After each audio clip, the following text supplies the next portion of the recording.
శ్రీనివాస్ నాయుడు గురించి ఇదివరకే అసెంబ్లీలో చేసినటువంటి కామెంట్స్, ఉప్పల్ స్టేడియం కి సంబంధించి ఒక కామెంట్ చేశాడు. ఏమన్నాడు ఆయన?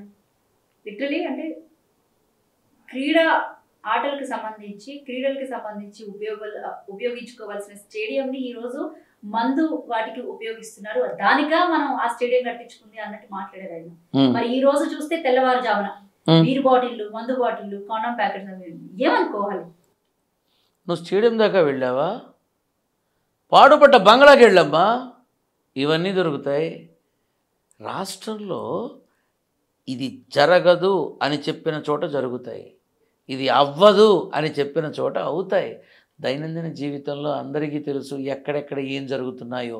ముందుకొచ్చి ఎందుకు మాట్లాడరమ్మా? ఇప్పుడు ఒక రకంగా చెప్పాలి అంటే, మొన్న నేను ఒక కార్యక్రమానికి జూబ్లీ హిల్స్ వెళ్తున్నాను. మన సీఎం రేవంత్గా ఉండేది కూడా ఆ ప్రాంతంలోనే వారి ఇల్లు. నా పక్కన ఉన్న వాళ్ళు బండబూతులు తిడుతున్నారు. ఎందుకంటే ఎక్కడ ఊరి చివరకు పోయి హ్యాపీగా 1 ఎకరంలో 2 ఎకరాలు ఉండొచ్చు కదా, ఇక్కడ నడి మధ్యలో, ఈ ఊరు నడి మధ్యలో ఇలా ఉండడం ఏమిటి? జూబ్లీ హిల్స్, మాదాపూరు ఎన్నడన్నా ఇలా ఉందా? ప్రశాంతంగా ఉండేది, ట్రాఫిక్ ఉండేది కాదు, హ్యాపీగా సాఫీగా వెళ్ళిపోయేవాళ్ళం. ఈయన ఎందుకు ఇక్కడ అని ఆయన అంటున్నారు. నేరుగా వెళ్ళి చెప్పచ్చు కదమ్మా అన్న. మాకెందుకు వచ్చిన పెంట, ఈ దాని బదులు వాళ్ళతో వెళ్ళిన మాటలు పడి రాళ్ళు వేయించుకునే కన్నా నోరు మూసుకొని ట్రాఫిక్లోనే అనుభవించడం బెటరు అంటున్నారు. అటువంటిప్పుడు నోరు మూసుకొని కూర్చోవచ్చుగా, ఎవడు మాట్లాడమన్నాడు అని అన్న. వాళ్ళకి తెలియదా? వీళ్ళకి తెలియదా? అందరికీ తెలుసమ్మా, మాట్లాడడానికే నోరు రాదు. కాబట్టి నువ్వు స్టేడియంలో అవి దొరికే, ఒక్క స్టేడియం ఏంటమ్మా, సినిమా థియేటర్లో కూడా దొరుకుతాయి, ప్రతి చోట దొరుకుతాయి. ప్రతి ఏరియాలోనూ కొన్ని సందర్భాల్లో కొన్ని ప్రదేశాల్లో నీకు ఖచ్చితంగా దొరికేవి అవి.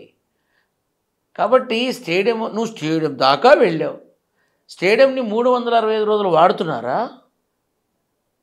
స్టేడియం గురించి ప్రత్యేకంగా అసెంబ్లీలో తీసి మాట్లాడినప్పుడు స్టేడియం మీదే అందరి కళ్ళు ఉంటాయి కదా. అవును, 365 రోజులు ఎలా వాడుతున్నారు? అసలు వాడట్లేదు కదా.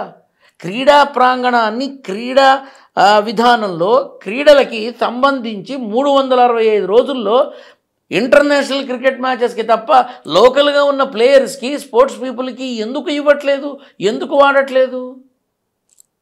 కరెంటు బిల్లు ఎక్కువ వస్తుంది, మెయింటెనెన్స్ ఎక్కువ అవుతుంది, అందుకు ఇవ్వరు. నేను కొంతమంది, అంటే ఇప్పుడు కాంగ్రెస్ పార్టీలో ఉన్నటువంటి కొంతమంది గురించి అడుగుతాను సార్, వాళ్ళ భవిష్యత్తు ఎలా ఉంటుంది చెప్తాను? ఖచ్చితంగా చెప్తాను, నాకెందుకమ్మా భయం. బట్టి గురించి చెప్తాను.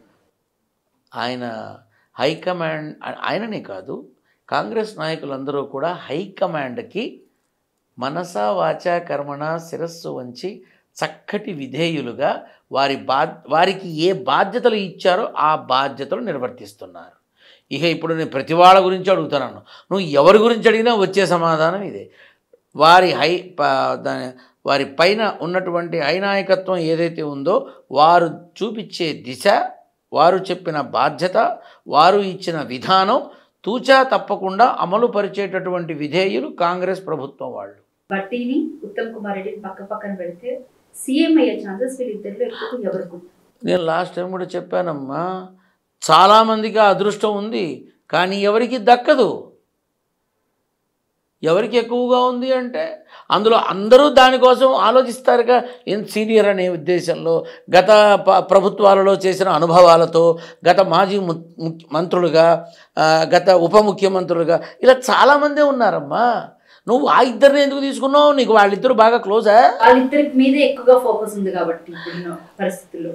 ఇప్పుడు చాలామంది మీదే ఫోకస్ ఉంది కానీ రేవంత్ని తీసుకొచ్చి సీఎం చేశారుగా. చాలామంది మీదే ఫోకస్ ఉంది.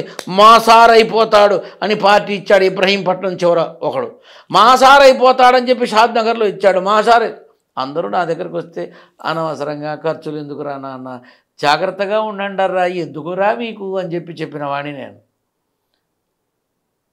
అయిందా? లేదు.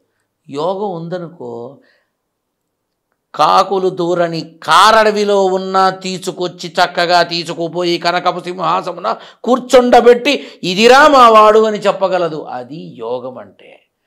నువ్వు ఆ ఇద్దరి పేర్లు తీసావండి, దాదాపు 12 మంది ఉన్నారు ఇక్కడ. అందులో ప్రత్యేకించి నాకు బాగా అంటే ఆ విధానము, ఆ స్టైలు, ఆ మాట బాగుంటుంది వి హనుమంతరావు. అది ఎంత బాగా మాట్లాడతాడో నవ్విచ్చేస్తాడు అందరినీ. అరే ఎదురబోయి అని అంటాడు, ఠక్కుమని నవ్వు వస్తుంది. ఆ మనిషి చాలా అంటే కురువృద్ధుడు, చాలా చాలా కాంగ్రెస్ మీద అపారమైన ప్రేమాభిమానాలతో ఉన్నటువంటి నాయకులు ఈ రోజుకి కాంగ్రెస్లో చాలామందే ఉన్నారు. అందరినీ నవ్వించి కవ్వించి చక్కగా కలిసిపోయే రకం వి హనుమంతరావు గారు. అతనికి కూడా ఉందిగా, మరి ఎందుకు మనం అనుకోకూడదు? కాకపోతే మరి ఇక్కడ ఇలా ఎందుకు జరిగింది? కాబట్టి ఏంటంటే వీళ్ళెవరూ కూడా హైకమాండ్ యొక్క వాళ్ళు చెప్పిన విధానాలు బట్టి ముందుకు వెళతారు. కానీ బట్టి అంటే ఈ బట్టి విక్రమార్కని మామూలుగా చెప్పా, వీళ్ళంతా కూడా మన సీఎం అయినా కాంగ్రెస్ పార్టీ యొక్క ప్రెసిడెంట్ అయినా వీళ్ళందరూ కూడా హైకమాండ్ యొక్క విధానాల్ని అనుసరించి అవలంబించి వారి యొక్క క్రమశిక్షణా విధానాన్ని చూపిస్తారు తప్ప వారి సొంతంగా నిర్ణయాలు తీసుకొని చేసే మనుషులు కాదు.